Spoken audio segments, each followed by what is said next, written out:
Like کریں، subscribe کیجیے، bell icon کو دبائیں تاکہ ہماری ویڈیو سب سے پہلے آپ کے پاس پہنچ سکے۔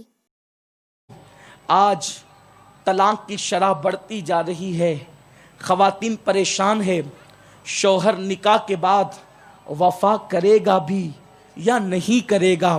میرا اللہ قرآن میں کہتا ہے ان الذین آمنوا وعملوا الصالحات سیجعل لهم الرحمن ودا، جو ایمان لانے کے بعد اچھے عمل کرتے ہیں اللہ ان کی محبت کو لوگوں کے دلوں میں انڈیل دیتا ہے۔ ارے نادان، جب نیک عمل کی برکت سے جانوروں کے دلوں میں محبت انڈیل دی جاتی ہے تو کیا تیرے شوہر کے دل میں اللہ تیری محبت پیدا نہ کرے گا؟ آج سے 100 سال پہلے ابھی بھی مسلمانوں کے یہاں طلاق کی شرح سب سے زیادہ کم ہے الحمدللہ، لیکن اس کم میں بھی اسلام اس کو پسند نہیں کرتا اور اس کو ختم کرنا چاہتا ہے، بلا عذر شرعی طلاق کو روکنا چاہتا ہے اسلام۔ میرے آقا صلی اللہ علیہ وسلم کی کنیزوں، اگر تم نیک عمل کرنے لگو تو تمہاری محبت ہر ایک کے دل میں اللہ ہر مخلوق کے دل میں پیدا کرے گا۔ آپ نہیں دیکھتے وہ رابعہ جس کو کوئی جانتا نہیں ہے، یعنی جس کا کوئی وجود نہیں جانتا، آج اس رابعہ کا تذکرہ خطیب کرتے ہیں۔ وہ سیدہ فاطمۃ الزہرا منبر پر جمعہ کے دن اللہ اکبر لوگ پابندی کے ساتھ خطبہ جمعہ میں ان کا نام لیتے ہیں، اور جب وہ مقدس اور معزز نام لبوں پر آتا ہے تو نگاہیں عقیدت سے جھک جاتی ہے۔ آخر اللہ اکبر اما عائشہ کے نام پر سورہ نور کی آیتیں ترانہ پڑتی ہوئی نظر آ رہی ہیں۔ آخر یہ بھی تو خواتین ہیں۔ میرے پیارے آقا صلی اللہ علیہ وسلم کی کنیزوں، دقیانوسیت والی سوچ سے نکلو، گناہوں کے خول سے نکلو، گناہوں کی گندگی سے نکلو۔ گناہوں میں کوئی لذت نہیں، گناہوں میں کوئی مزہ نہیں۔ اگر بننا ہے ٹینس کی ماہر لڑکی کی طرح نہ بنو، اگر بننا ہے سیریل اور فلموں کی اداکارہ کی نقل نہ کرو، اگر نقل ہی کرنا ہے تو میرے نبی کی اس شہزادی کی نقل تو کرو جس کے لیے اللہ اکبر جس کے گھر میں جبریل امین جیسا فرشتہ بھی اجازت کے بغیر داخل نہیں ہوتا۔ ذرا اس خاتون کی بھی تو نقل کرو۔ میرے پیارے آقا صلی اللہ علیہ وسلم کی کنیزوں، توبہ کرو، اللہ توبہ کو قبول کرے گا۔ اور یہ جو طلاق وغیرہ کی بلا عذر شرعی جو نحوست کے اندر عورتیں آج مبتلا ہو گئی، ادھر سے 6 مہینے شادی ہوئی طلاق ہو گیا، 3 مہینے شادی کو ہوئے طلاق ہو گیا، ہاتھوں کی مہندی بھی نہیں چھٹی طلاق ہو گیا۔ 200 سال پیچھے جائیے، کبھی آپ کو طلاق ایسا نظر نہیں آئے گا۔ خال خال کہیں عذر شرعی کی بنیاد پہ طلاق ہوتا تھا، بلکہ لوگوں کے دلوں میں محبت اتنی تھی، بیوی جب تک جیتی تھی اس کے چہرے پہ جھریاں نہیں دیکھی جاتی تھی، بلکہ اس کے ساتھ وفا کے معاملات نبھائے جاتے تھے۔ ارے مرنے کے بعد بھی آہو خانے بنا کر کے جسم کو محفوظ رکھنے کی کوشش کی جاتی تھی، اور اس کے بعد تاج محل میں حسین و جمیل قبر بنا کر بتایا جاتا تھا کہ مسلمان وہ وفا کرتا ہے، جیتے جی ہے تو بھی اس کو اپنے گھر میں رکھتا ہے، اور انتقال کر جائے تو پھر اس کے لیے بھی کوئی محل بناتا ہے۔ ایسی کوئی مثال تو دنیا میں کسی کی نہ ملے گی۔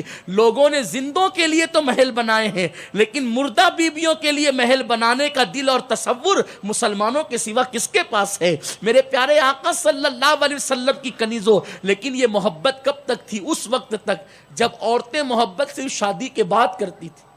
توجہ کریں، عورتوں کی محبت جب صرف شادی کے بعد تھی تو یہ محبت ہمیشہ رہتی تھی۔ اب شادی سے پہلے بھی محبت ہونے کا تصور آ گیا تو پھر تباہی مچ گئی، واہی تباہی مچ گئی۔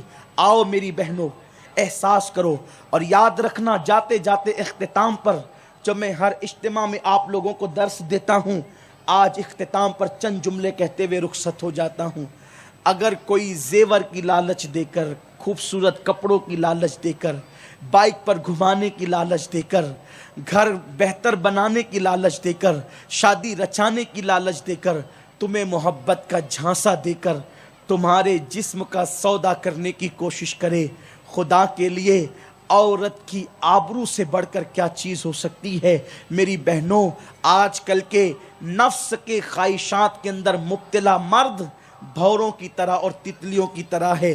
جیسے بھورا اور تتلی پھول کا رس چوس کر کے پھر کبھی اس طرف کا رخ نہیں کرتے، ایسے ہی آج کل کے مرد عورتوں کی آبرو کا سودا کر کے پھر کبھی اس طرف کا رخ نہیں کرتے۔ اپنی آبرو کو بچاؤ، اپنی بچیوں کو اچھی تعلیم دو، اور آج سے پہلے اگر کوئی غلطی ہو گئی، کوئی خطا ہو گئی، کوئی لغزش ہو گئی، ابھی ہم سب یہاں پہ توبہ کریں گے، استغفار کریں گے، اللہ کا ذکر کریں گے، دعائیں کریں گے انشاءاللہ۔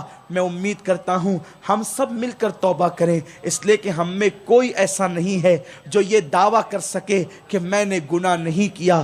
ہم سب گنہگار ہیں، لیکن توبہ کے دروازے میرے اللہ نے کھول رکھے ہیں۔